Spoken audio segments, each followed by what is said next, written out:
Test 1, 2, 3, 4. Are you want to swing around? Yeah.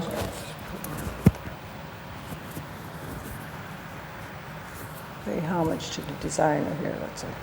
That's good stuff. How's that? Perfect. I'm speaking to you? Yeah. Okay. Right. How would you best describe what it is that you do? I'm Beverly Johnson, supermodel Beverly Johnson, and I am an author, mother, grandmother, author, I said author, executive producer, I've done so much, health activist, women's activist, and I am a modelpreneur. I'm an entrepreneur. I own my own business. I am in the business of beauty and fashion. I have a line of hair care products in Target stores, and also a line of skincare, body bath, and hair products on BeverlyJohnson.com. Awesome. Well, that seems like a big accomplishment in and of itself, like making the transition from being in front of the camera to actually like running things. Can you speak to that? Yes, for the last 14 years, I've had a very successful, actually the third largest wig and hair extension company in the United States, Beverly Johnson Wigs and Hair Extensions. And that company was owned by Amacor Industries, which is a Korean-owned, and I was the name and the face of that company for the last 14 years. We went from $3 million to $40 million a year retail in 4 years, and for the last 14 years, we stayed around the $40 million retail. I decided 18 months ago that I wasn't going to resign in that royalty and licensing deal, that it was now or never to go into business for myself. So I took a leap of faith, and so now I not only am the face on the box, but I own the box my face is on. So the Beverly Johnson Wigs and Hair Extension line was a line that was only available in Korean beauty supply stores, only. If you went to Beverly Johnson's beauty supply store, you could not get Beverly Johnson wig or hair extension line. It was only available in the Korean beauty supply stores. Now, that same line, actually we're doing a higher quality of wigs and hair extensions, will be available in the Korean beauty supply stores, but also in the black beauty supply stores and in the major retail stores.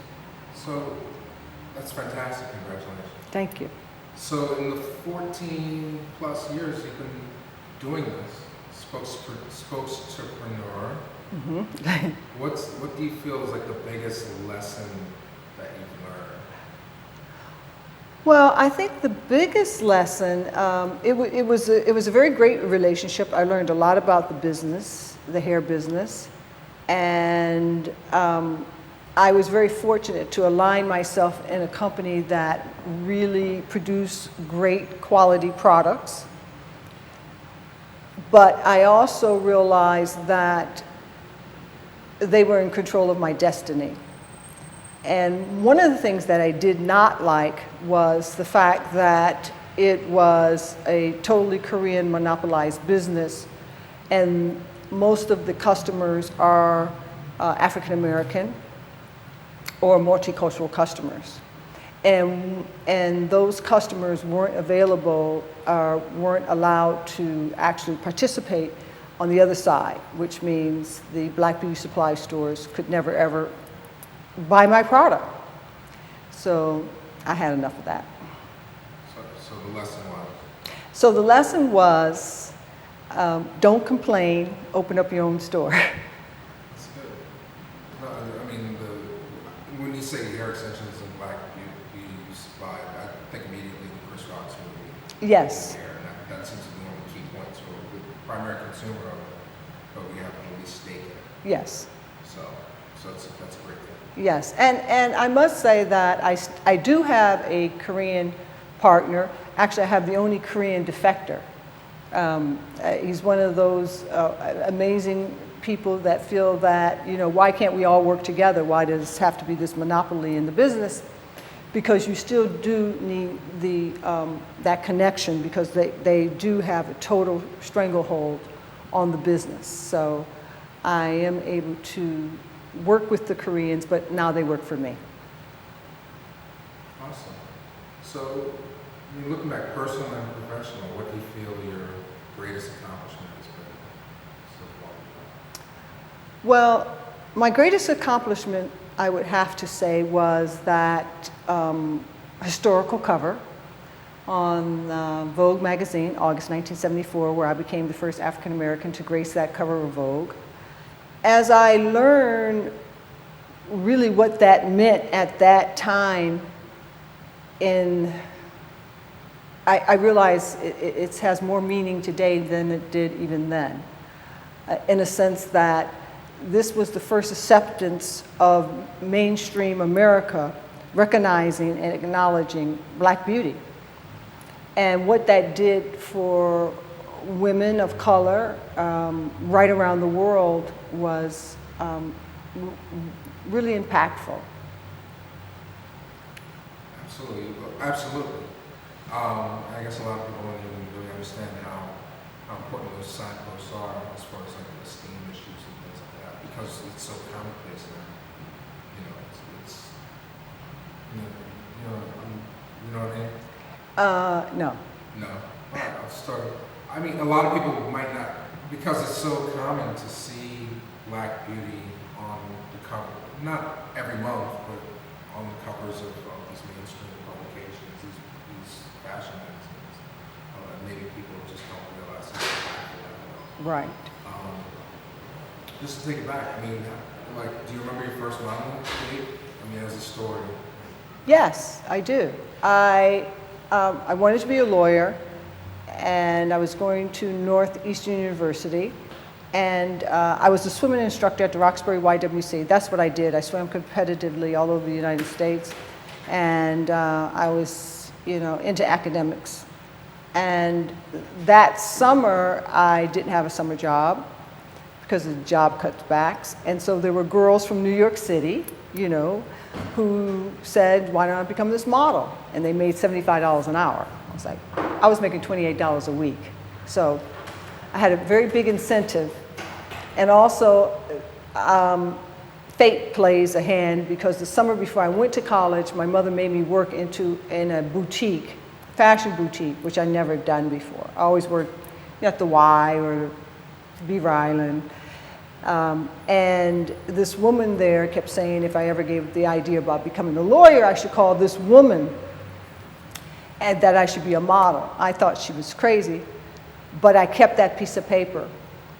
And from calling that woman in New York City, she was the one who arranged the appointment with Glamour and Vogue magazine. And I literally started freelancing for them when I first came to New York. It was just one of those situations that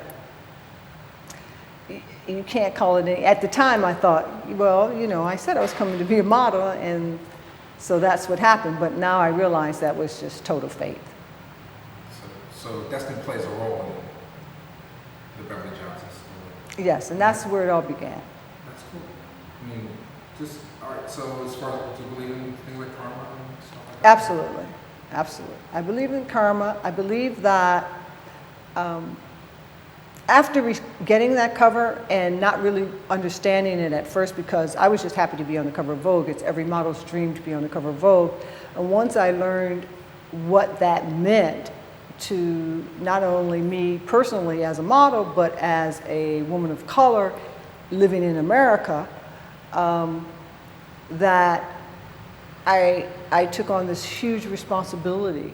And I really wanted to honor that. I wanted to honor that opportunity and make sure that what had happened was respected and acknowledged, and that I would actually, you know, do my best not to, you know, tarnish what God gave me. Let me tell you exactly what I said. You said, Okay. I Wait a was an minute. ugly baby like And they that, can turn- word for word. And they turn out to be great beauties. She didn't say like her. She said, I was an unattractive. She said, I was an ugly baby like that. Why would I call I Ava was ugly? ugly like that when I was a baby. Anansa, why would I call First ugly? line that you said. First line that you said. And then when I said, how could you use the word ugly? You said, well, I didn't mean it like that. I told you how sorry I was. I didn't mean for you to take it that You way. misunderstood her. I That's begged not what she you. meant. I begged you. There's a reality show. It's called Beverly's Full House. I'm on the Oprah Winfrey Network. It's a constructive reality show. It's not just a regular reality show. There's no hair pulling, cursing, or anything. I don't have that in my life, so naturally it wouldn't be on the show. I don't think this kind of a show would have been, any other network would be interested in the kind of show I wanted to do. And it's a show that examines mother and daughter relationships. And we actually work with professionals, life coaches and therapists. And also it's a docuseries where they actually film and follow me in the process of building my company. So you see me take an idea of having a line of hair care products and actually seeing how I go about that process, that build with my business partner, and how it ends up on the shelves at Target. Oh, that's awesome. That's awesome. And then your daughter plays a role in this. Yes, and so my daughter and her husband and my new granddaughter, Ava, they come to live with me. My daughter and I, she never really experienced her father and I living together because we were divorced when she was very young. And I thought there were a number of questions she should have. Of course, she says she didn't have any, but I thought she, what happened then, and all of the things that happen in a broken family. And I really feel that it was an opportunity to build our communication skills, to build a stronger bond, not only with each other, but with all of our relationships, because I think the world is about relationships, and it's about having, communication skills and tools at hand so that one can strengthen their bonds in life. So basically, that's what we attempted to do. Very interesting show.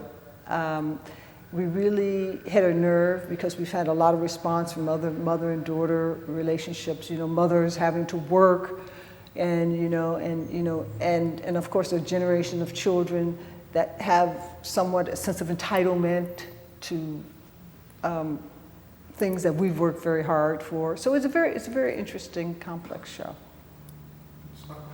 It's on, sorry, start. It's on Oprah Winfrey Network.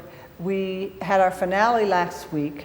Of course, it'll be on, reruns, constantly. I remember the first time I fell in love.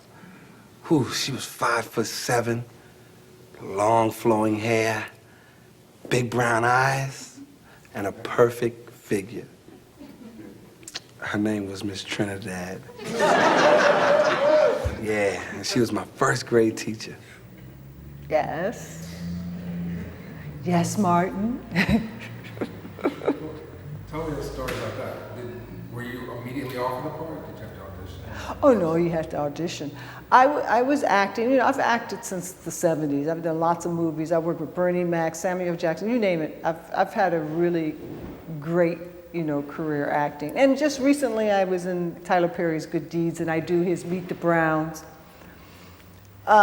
It's not for me, meaning that it's the kind of career that you really got, you have to eat, sleep, and, acting, and I didn't really have that kind of passion for it. But I did have an opportunity to work with Martin Lawrence, and he's just a doll. And we just hit it, and it was very improv. And this scene that we did, where I played Miss Trinidad, his third grade teacher, who later, has Martin had a crush on me when he was a kid, but now he's a grown guy, so, I'm, trying to develop this kind of relationship with him. Oh, you must have so many women after you. I do all right. But you are the one, though. Oh, man. Everybody loves Miss Trinidad. I had such a crush on you. did you? Oh, most definitely. See, I used to sit right in the front row. So I remember how you used to sit on your desk, right? And you would cross your leg like bam, right? And you had like a little piece of thigh that would stick out, a real smooth baby thigh. And even though I was a young boy, I wanted to touch that thigh. Blind drove us crazy. You mean like this?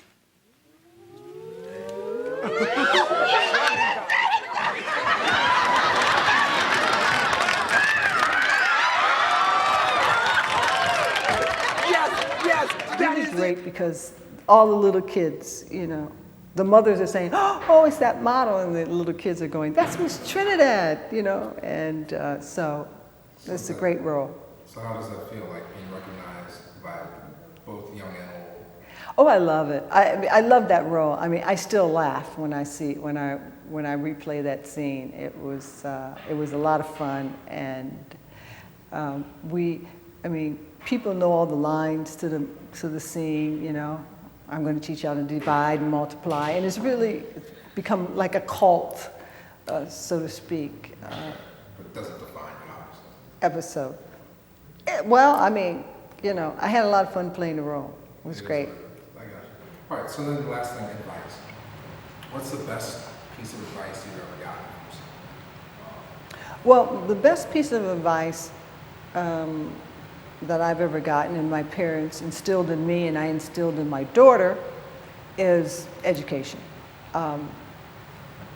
I remember my daughter wanted to be a model, and I didn't really necessarily want her to be a model, but she went and she, you know, was a model, a regular model, and was going to be successful, and then she decided not to do it. But anyway, she went on to get her BA and her MBA, and now she's a plus size model.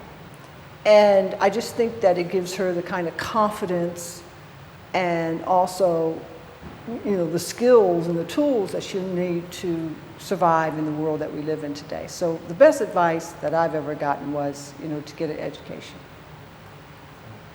And we just need a tag. Last thing, I'm going to be like here. If you look into the lens, say your name, and you're watching Real Black.